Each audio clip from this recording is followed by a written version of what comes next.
Hello students, welcome back to my SYY education channel. Students, मैं योगिता यादव और आज हम स्टडी करेंगे क्लास 9 का चैप्टर साउंड। कल आपने कमेंट किया था कि इको और रिवर्बरेशन पर एक बार दोबारा से वीडियो बनाएं, तो आपकी रिक्वेस्ट पे ही आज हम ये वीडियो लेकर आए हैं कि व्हाट इज इको, इको क्या होती है और इको सुनने के लिए मिनिमम डिस्टेंस कितना होना चाहिए, मिनिमम टाइम कितना होना चाहिए। आज की वीडियो में हम ये सब क्लियर करेंगे। तो आज इको के कंसेप्ट को क्लियर करना मैं स्टार्ट करूँ उससे पहले आप सभी मेरे चैनल को सब्सक्राइब कर लीजिए और बेल आइकन को ऑन कर लीजिए। तो सबसे पहले तो इको क्या होती है ये आपको समझना है। आपने खरगोश और शेर की कहानी अवश्य सुनी होगी कि खरगोश किस प्रकार से शेर को बेवकूफ बनाकर जंगल के सभी जीवों को शेर से छुटकारा दिला देता है। खरगोश शेर को कुएं पर ले जाता है और कहता है कि महाराज इसमें दूसरा शेर रहता है, और जैसे ही शेर कुएं में देखता है उसे अपनी परछाई दिखाई देती है और वो उसको दूसरा शेर समझ के दहाड़ता है।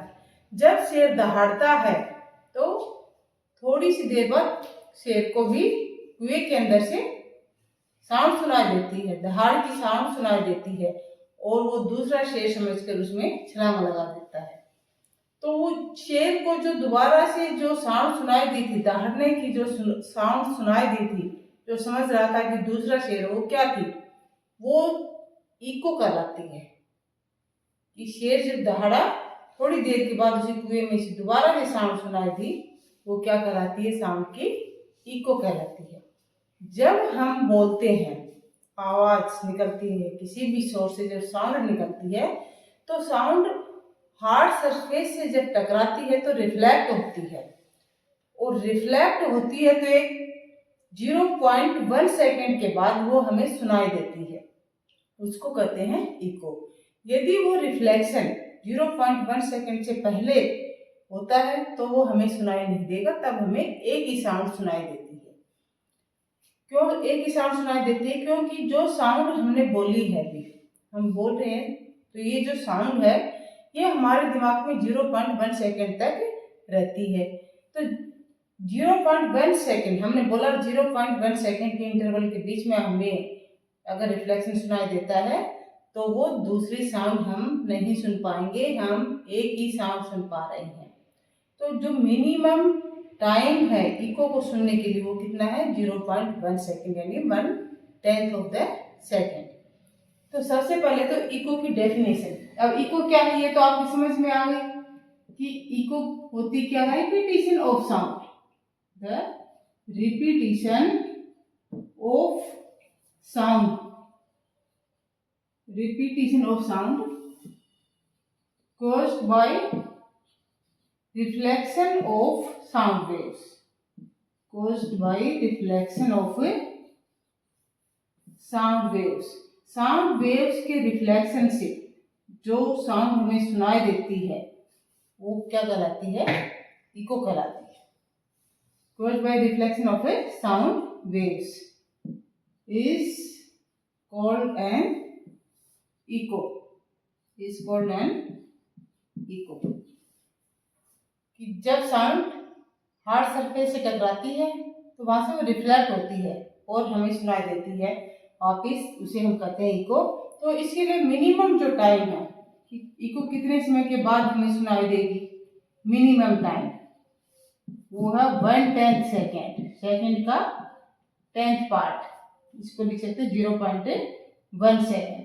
0.1 सेकेंड के बाद हमें जो साउंड सुनाई देती है, उसका रिफ्लेक्शन सुनाई देता है, तभी हम सुन पाते हैं। यदि हमने साउंड बोली, यानी कि सोर्स से साउंड निकली और 0.1 सेकेंड से पहले ही रिफ्लेक्ट हो जाती है तो हम उसे नहीं सुन पाते, तब एक ही साउंड को हम सुन सकते हैं।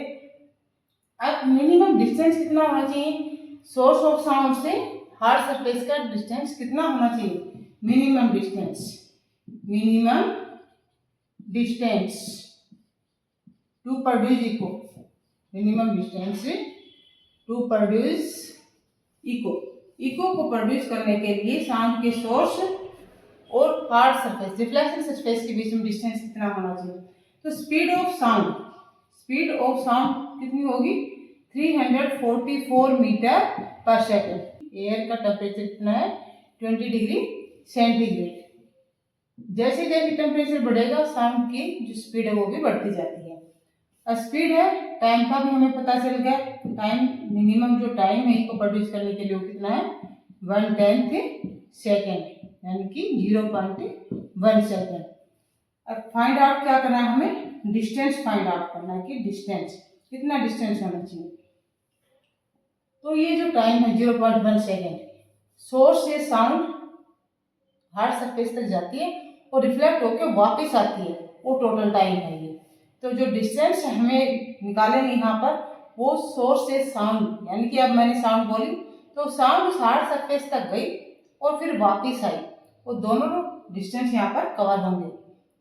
तो पहले हम निकालते हैं कि कितना डिस्टेंस कवर करती है साउंड सोर्स से हार्ड सरफेस तक और फिर बैक टू सोर्स। तो यहाँ पर फॉर्मूला लगाएंगे। अब हम क्या होगा, डिस्टेंस कैसे फाइंड आउट करेंगे आप, speed into time, speed into time. अब स्पीड को मालूम है 344 है और टाइम का मालूम है 0.1 सेकेंड है।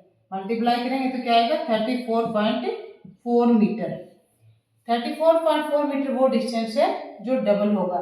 ये साउंड का सोर्स है, साउंड के सोर्स से साउंड यहाँ से रिलीज है और यहाँ पर ये एक हार्ड सरफेस है। इस हार्ड सरफेस से साउंड रिफ्लेक्ट होती है, यानी साउंड यहाँ तक आती है और फिर वापस रिफ्लेक्ट होती है। तो ये टोटल डिस्टेंस डबल हो गया है, वो कितना है, 34.4 मीटर। अब जो सोर्स है साउंड का, ये जो सोर्स है, इस सोर्स से हार्ड सरफेस का यानी कि वन साइड का डिस्टेंस क्या होगा, वो इसका हाफ होगा। तो मिनिमम डिस्टेंस, मिनिमम डिस्टेंस क्या हो जाएगा, 34.4/2, 17.2 मीटर, 17.2 मीटर। क्योंकि साउंड के सोर्स से हार्ड सरफेस का डिस्टेंस कितना होगा, 17.2 मीटर। और minimum time to listen the equip 0.1 second. Hard surface से ही साउंड रिफ्लेक्ट होती है, सॉफ्ट सरफेस से रिफ्लेक्ट नहीं होती। यदि सरफेस सॉफ्ट है तो वहां पर साउंड अब्जॉर्ब हो जाती है, कोई को सुनाई नहीं देती है। तो कई बार आपको इको सुनाई देती है, कई बार आपको इको नहीं सुनाई देती है। वो किस पे डिपेंड करता है, मिनिमम टाइम और मिनिमम डिस्टेंस पे। यदि डिस्टेंस आपका 17.2 मीटर से लेस है तब भी आपको इको सुनाई नहीं देगी, और रिफ्लेक्शन का जो टाइम है वो 0.1 सेकेंड है, तब भी आपको साउंड सुनाई नहीं देगी। तो ये था echo and minimum time and minimum distance to listen echo. इस वीडियो को आप ध्यान से देखिए, कंसेप्ट को समझिए, वीडियो को शेयर कीजिए, लाइक कीजिए और मेरे चैनल को सब्सक्राइब कीजिए। नेक्स्ट जो कमेंट था उसमें ये था कि रिवर्बरेशन पर भी टॉपिक बनाए, तो इसे जो नेक्स्ट वीडियो होगा वो हम रिवर्बरेशन पर बनाएंगे। इसलिए आप बेल आइकन को ऑन कर लीजिए ताकि आपका कोई भी वीडियो मिस न हो और सभी कंसेप्ट आपके क्लियर हो। Thank you for watching the video.